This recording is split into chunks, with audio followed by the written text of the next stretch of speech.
last time on Behind the Machine. The staff here wants to win races, wants to win championships. KTM was serious about making a big push in the US. The whole team kind of thought we were going to be going for the championship.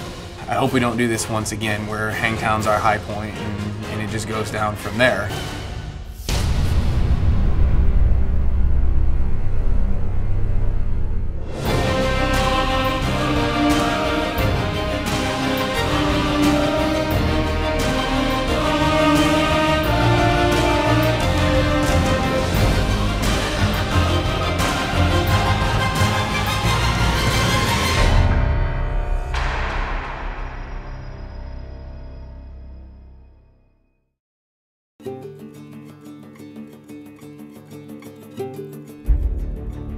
No spine pain, hip pain, everything's moving okay.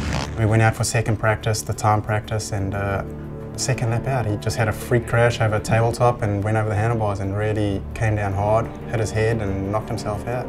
It was such a blow to the team. We don't even get to the gate, just in the second practice, to lose it all. All the hard work, and you don't understand how devastating it is. They're not letting you race today. They're not letting you race next week.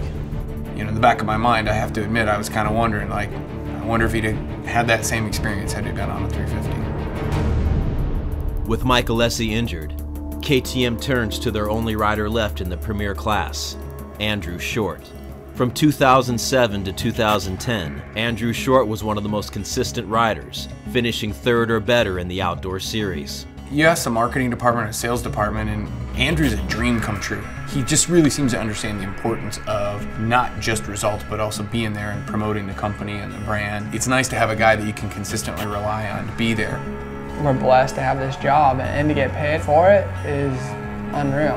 I was with Honda for 6 years, and they felt like family. The bike was second nature to me. I think going to KTM would have been really difficult if Roger wasn't going there. When you see that they hired Roger, and then the personnel that followed, you know they were serious and that they wanted to take their program to another level.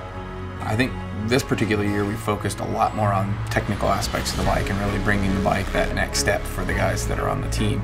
We were given the choice between a 450 and a 350, and basically the development has stopped on their 450. You can just basically change the suspension settings here and there. Didn't give me as much confidence as I wanted, where the 350 was more wide open on what we could do. It's been a big change compared to what I rode last year, and it's been hard for me to adapt, and I've kind of struggled. Once he has that frame of mind where he and the bike are clicking and everything's working together, he's got that pace to be up front. It's just trying to make that happen. And we are off! At Hangtown, Short crashed in Moto-X and spent the entire race fighting back to the front. Shorty now having a rough time at it.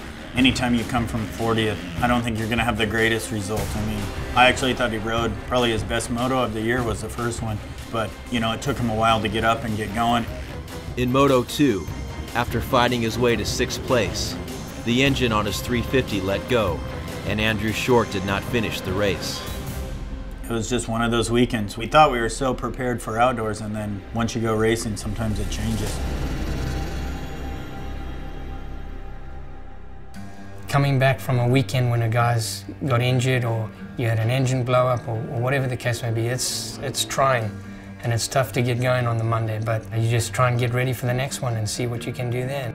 I know it's not easy, and I keep reminding the people at the factory and all that you can do it, but it's going to take everybody's best to turn this thing around.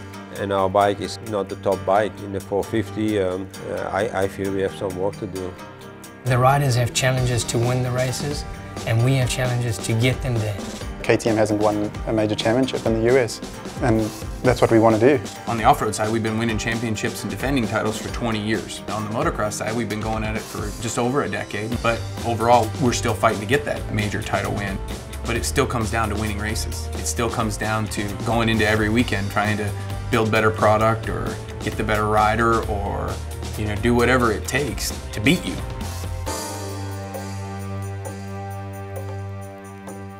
Next time on Behind the Machine. After a disappointing start in the Premier class, KTM turns its attention to their 250 class rider, Marvin Musquin. Marvin was riding for KTM and decided he wanted to come to the US. We come all the way from France. We are happy to be here and ready to race the American guys. You win a world title, you get your team set up, you get your guys around you. He had to make a lot of steps outside of the comfort zone to come over here. How about Marvin Musket, a world champion on the 125 KTM? Marvin just showed up and nobody really knew where he was going to be.